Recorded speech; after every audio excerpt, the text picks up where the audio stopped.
એ બધું સરકારી તંત્રની વાત છે. એ બાબતે અત્યારે હું કઈ ચર્ચા કરવા માંગતો નથી મિત્રો.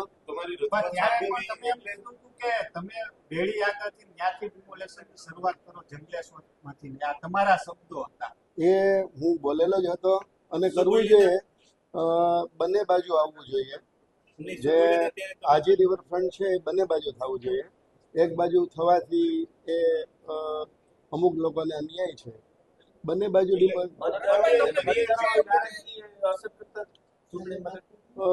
નહીં, ભારતીય જનતા પાર્ટી ત્યાં પ્રચારમાં જશે, લોકો જવાબ આપશે. એટલે વિરોધ છે.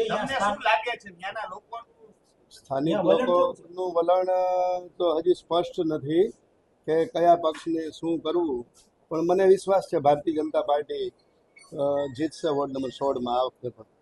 તમે અમને બોલ્યા કે સ્થાનિકો જવાબ આપશે, નારાજગી લાગે છે? નહીં, મારે સોરઠિયાવાડી ચોકથી મારો વોર્ડ શરૂ થાય, રિંગ રોડ સુધી આવે.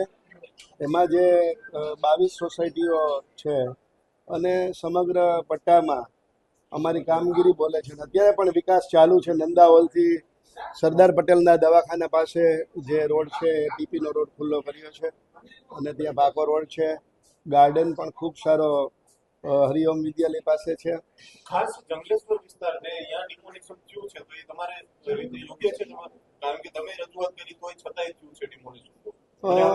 જ્યાં ટાઉન પ્લાનિંગ ની જે સ્કીમ નીકળી હોય એ ટાઉન પ્લાનિંગ બાય ત્યાં ટાઉન પ્લાનિંગ નો રોડ નીકળ્યો છે અને ટાઉન પ્લાનિંગ માટે જે નિર્ણય લીધો છે. કેટલી જગ્યાએ રાજકોટમાં રોડ નીકળ્યા?